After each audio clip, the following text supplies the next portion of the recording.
Hello, magandang morning po sa ating lahat. Okay. Sa ngayon po ay meron lang po tayong dumating na isang distributor na pang Honda DX. Okay. O Honda LX. At ito ay padala po ni Nelson C. De la Cruz.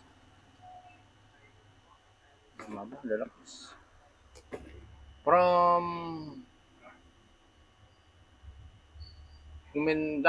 Kumintang, Batangas City. Ayan, at basag yung tupin terminal niya. Oh, nagiwalay. Basag na po ang kanyang tupin socket. Okay. Diagnose po muna natin.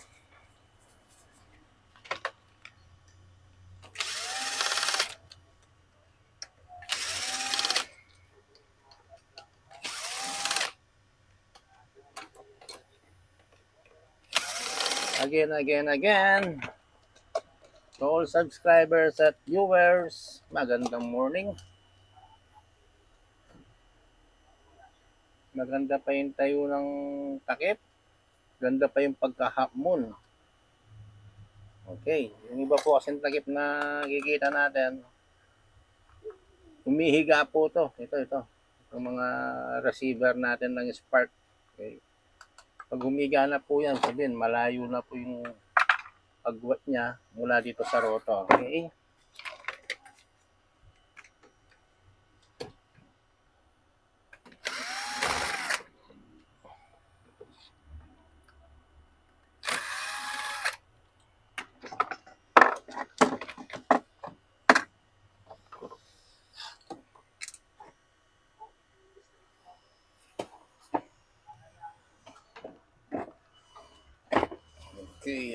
Okay. Gagawin po natin ay disconnect muna natin yung ignition coil.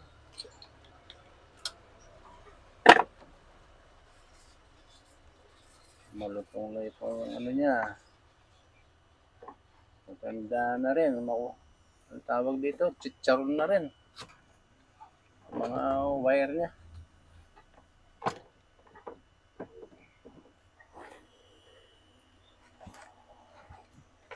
Unahin natin ang ignition coil.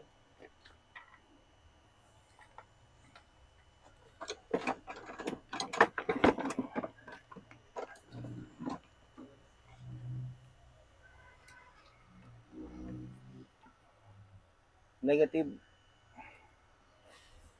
Positive. Tulad po ng dati kung sakaling ICM po yung problema nito ay i-convert po natin siya. Magdadagdag tayo ng isang module sa parting gilid. Kung coil naman, wala po tayong conversion. Coil lang papalitan. Yun. Kung ICM naman problema, yun din po. Ito. Tulad ng dati, kung sakaling ito pong ICM na ring type na to, ICM ring type, pag ito ay nabasted, ay meron na po tayo nakahanda at yung pong i-apply natin dito para hindi na po ako mag-reactivate pa ng ICM. Naka-prepare na po yun. At tapos, ito pong kay Kuya pangalan, Kuya Nelson, ay ito po ay kukunin ko. Okay?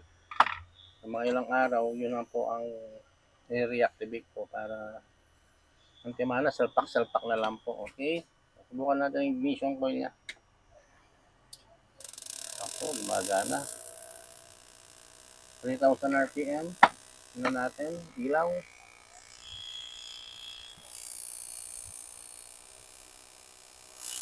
Hala. Ayos. Ang dami niya. Nag-spider web pa siya. Maayos ang coil. Hindi po mga splitter yun Lahat po ng nakikita nating spark na gagaling po dito sa pointer niya. Sa dulo. Okay. Anyway, sabihin, maayos yung ignition coil. Sa ICM tayo. Yung kabigan. Yung kakuryente. Ngayon ang gagawin natin ay magko-connect tayo dito.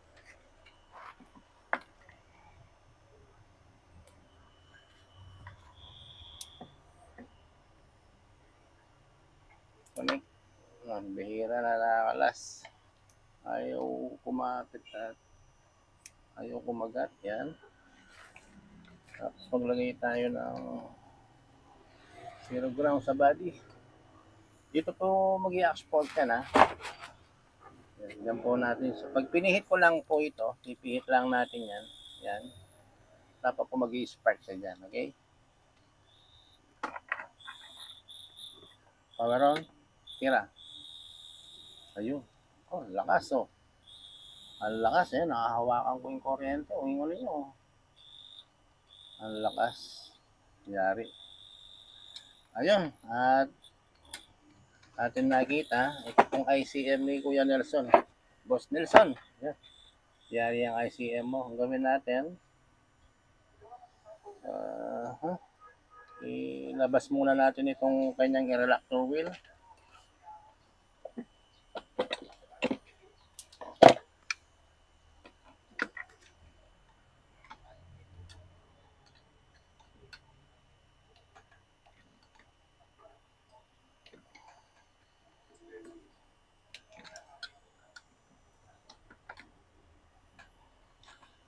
Minsan po, nahirapan ako maglabas nitong reactor wheel. Pero meron po tayong pangkalas nito. Meron po sadya ko lang po din yun. So, improvise ko lang yung pangkalas. Okay. Tanggalin natin ang ICM.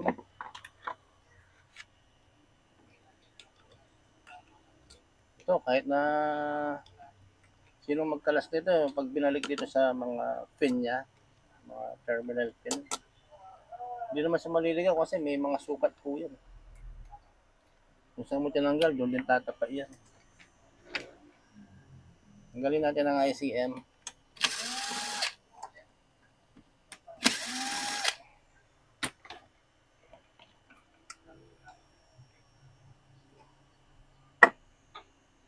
Ngayon po, ito ang ICM na na-apply natin.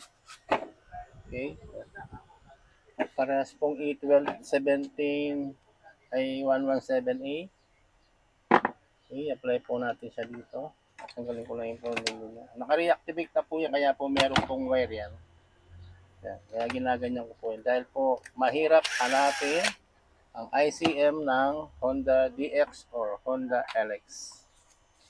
Kaya po nini-reactivate ko siya para mag-update po natin ang kotse.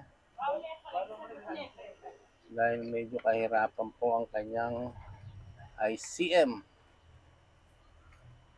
Mahirap siyang hanapin. Kung meron man makakakita ka, hindi pa natin alam kung mabibili natin ay active. Di ba? Ayun. Tapos try natin paganahin siya ngayon. Bukan natin siya maya-maya.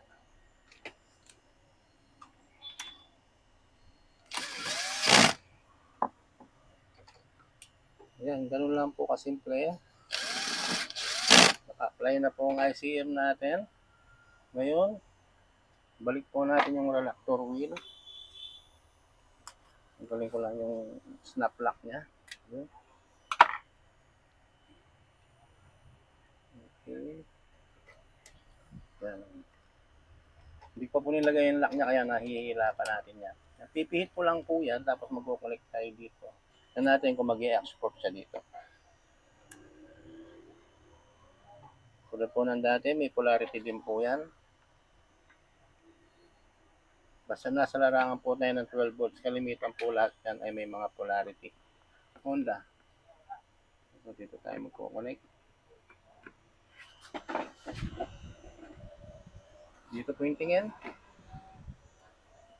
Ipihit lang natin yan. Yan. I-export po dapat sa dyan. Okay, kira? Ayun, meron na.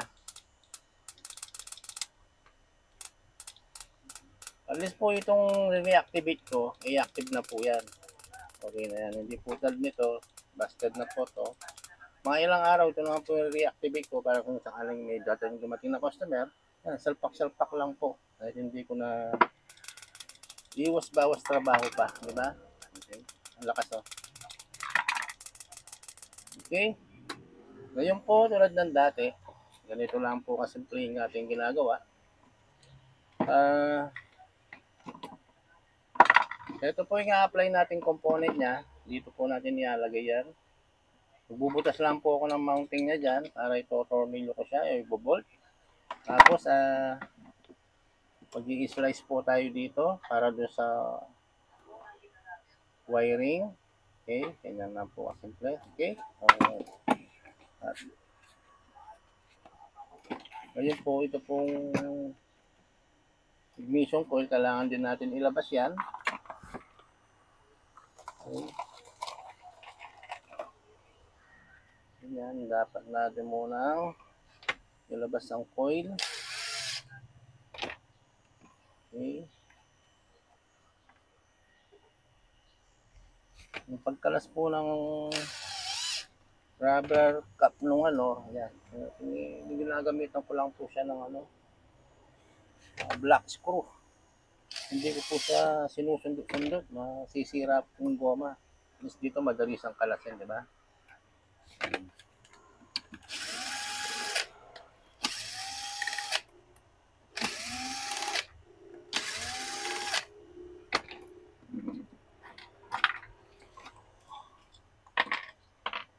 Okay, nakalas na natin. Ay, may dumating na tao na dala. Ngayon po, magbubutas po tayong dalawa rito at ikakat lang po natin yung dito. Standby lang muna. Ayan, at ngayon po ay atin na nalagyan ng tawag dito. Nahiwa na po natin siya para sa wiring natin. Ayan po, papunta po diyan yan. Tapos nabutasan na rin po natin siya ng dalawa para dun sa kanyang ICM. Ayan, ganyan po yan. Ayan.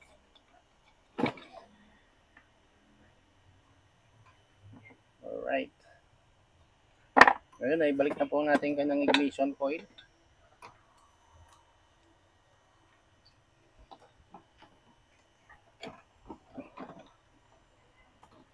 Yan po, ganun lang po kadali natin siyang na-diagnose at maayos na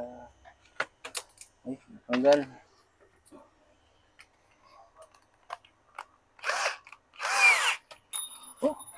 hanggang yan.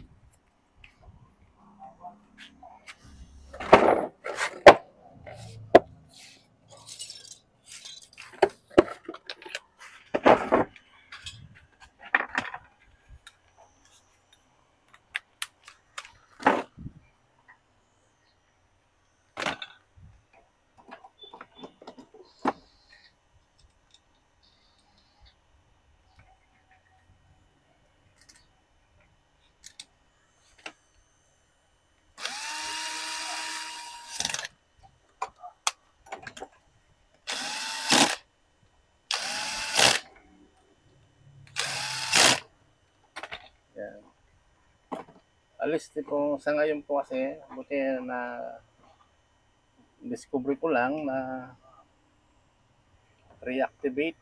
Hindi, mahirapan po tayong maghanap ng pyesa talaga ng Honda LX at Honda DX. Okay. Hindi po sila ganong karami na pyesa. Kaya buti na lang na-discovery natin na mag-reactivate. Reactivate natin ang kanyang ICM. Tapos paano? Reactivation siya o nasabi nilang conversion ay normal siyang manakbo. Kung ano po yung original niya, ganun din po. Paano kasi yun din po ginamit nating component niya. Yung ICM na ring type. Okay? Nagdagdag pa tayo ng isang component para ayun lang. Naging 3-way settings po siya. Kasi dadalawa lang talaga siya. Built-in na po kasi yan na may pulsar sender at ICM na talaga siya. Kaya po dito na lang pong ICM ang natin dito. Idadagdag dahil binutasan ko na rin siya. Yan. Yun lang. Ang tawag kasi dito ay para hindi siya bumubuhag. Lagyan natin ng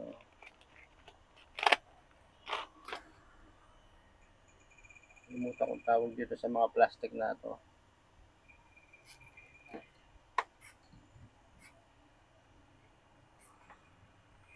Yan. Hindi siya bumubuhag-hag.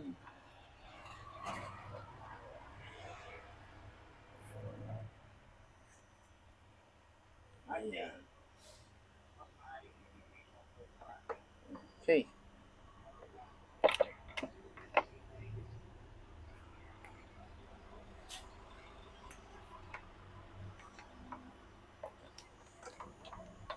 Yan lang. Lagyan natin ng kanyang ICM.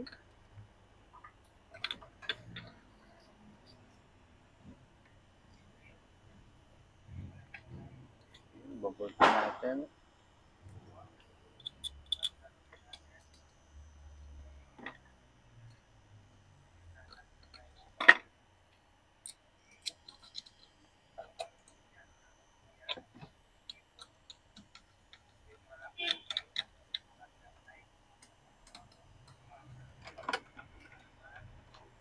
Alalayan ko lang yung paghigpit po niya.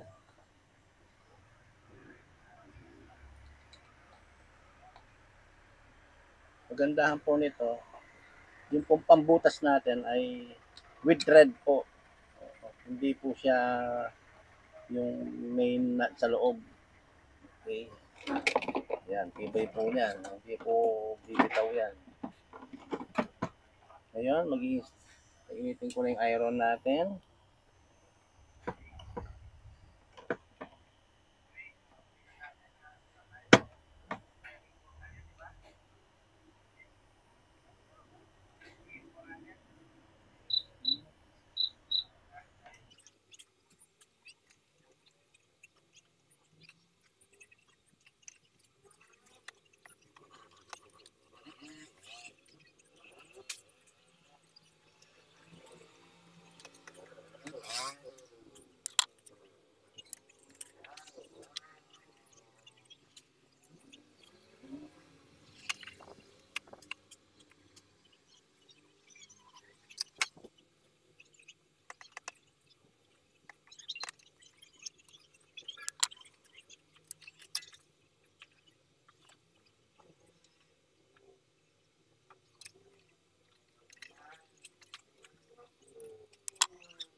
Nakakaalaman na kung gagana ba to.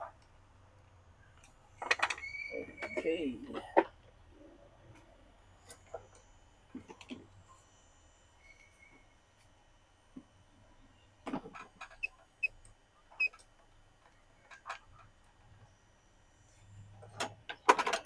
Okay. Ayun po yung mga collection, yung original na collection, wala po akong binago dyan. Ganun na ganun pa din. Try po natin pagganahin na itong ring type sa isang dagdag nating module sa itong coil. Naka 3-way settings po tayo. Haba-haba na naman time ng video. Tirahin na yan. Okay, pag pinihit lang po natin yan dito, start pong magbibilang ng 1, 3, 4, 2 dito, ibabat niya dito sa inalagay natin sa gilid, yung isang module, tapos ipapas break niya dito sa ignition coil. Okay, tingnan natin kung anong resulta. Meron? Ayun, meron na. Mabuhay na po siya. Meron na naman po siyang spark ngayon. Ngayon natin. Ilaw. Oriente kasi baba na lang. Lapit natin. Yun. Meron na po siyang output. Okay. Laging talagang 3/4 talaga kaya niyang abutin. Okay. Ayan.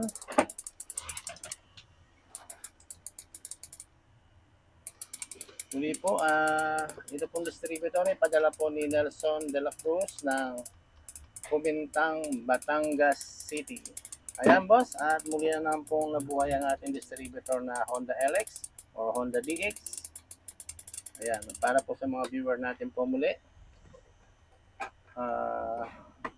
Yan po, yung hindi po ninyong nakita kung paano tayo nag-reactivate at nag-convert ng Honda DX.